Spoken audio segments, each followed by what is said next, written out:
Berbahagialah yang dikejar-kejar karena taat kepada Tuhan, sebab bagi merekalah kerajaan surga. Haleluya,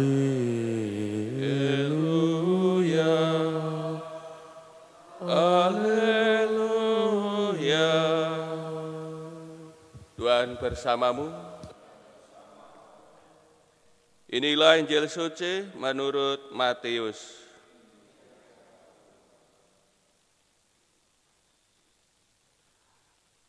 Sekali peristiwa, sampailah berita tentang Yesus kepada Herodes, raja wilayah.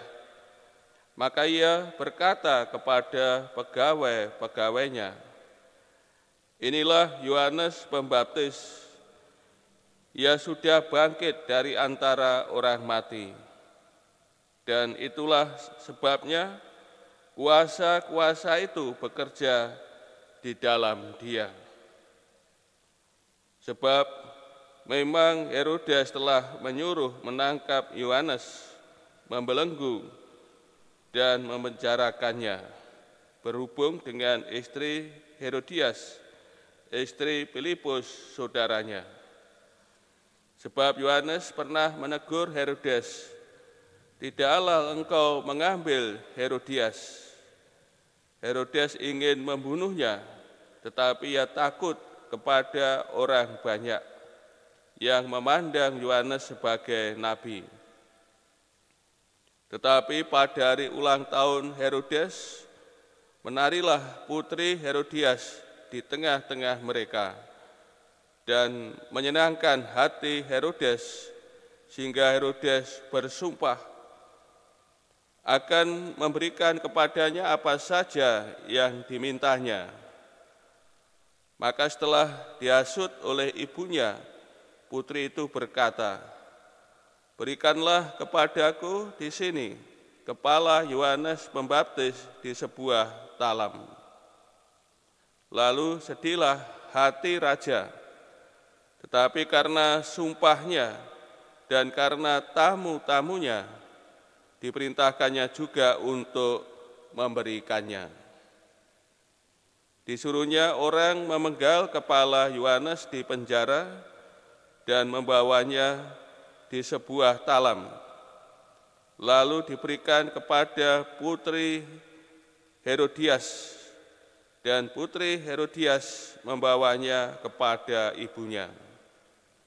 Kemudian datanglah murid-murid Yohanes Pembaptis mengambil jenazah itu dan menguburkannya. Lalu pergilah mereka memberitahu Yesus. Demikianlah sabda Tuhan.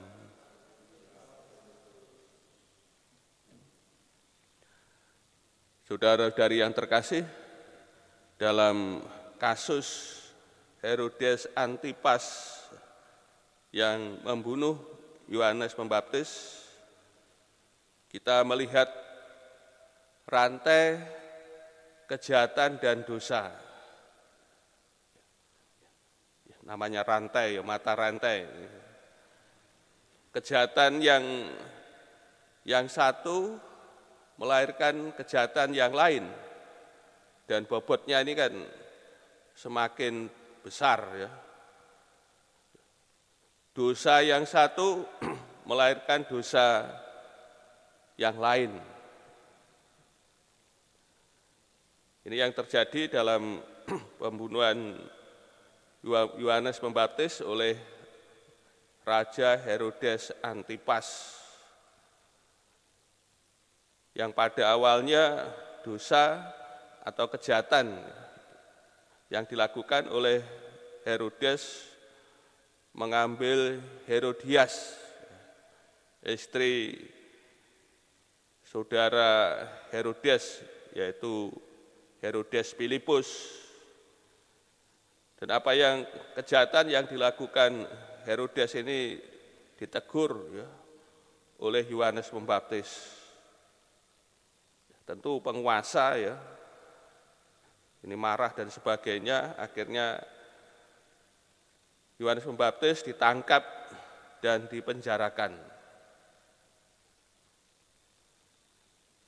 Dosa dan kejahatan yang lebih besar, Herodes membunuh Yohanes Pembaptis.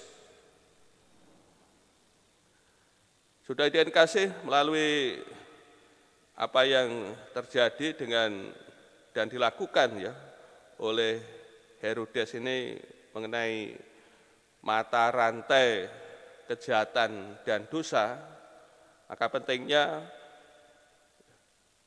untuk memutus mata rantai dosa dan kejahatan supaya tidak melahirkan kejahatan yang satu dan dosa yang lain yang bobotnya semakin besar, semakin berat. Pentingnya ini memutus mata rantai kejahatan dan dosa. Pentingnya kita menyadari diri, senantiasa memeriksa batin kita, dan senantiasa bertobat untuk selalu kembali kepada Allah, datang kepada Allah, dan senantiasa supaya rahmatnya dianugerahkan kepada kita, sehingga kita bisa hidup baik, hidup benar, karena rahmat Allah. Maka melalui sabda Tuhan ini kita diajak untuk senantiasa bertobat dan senantiasa belajar melakukan hal yang baik dan benar, maka Tuhan Allah akan berkenan kepada kita.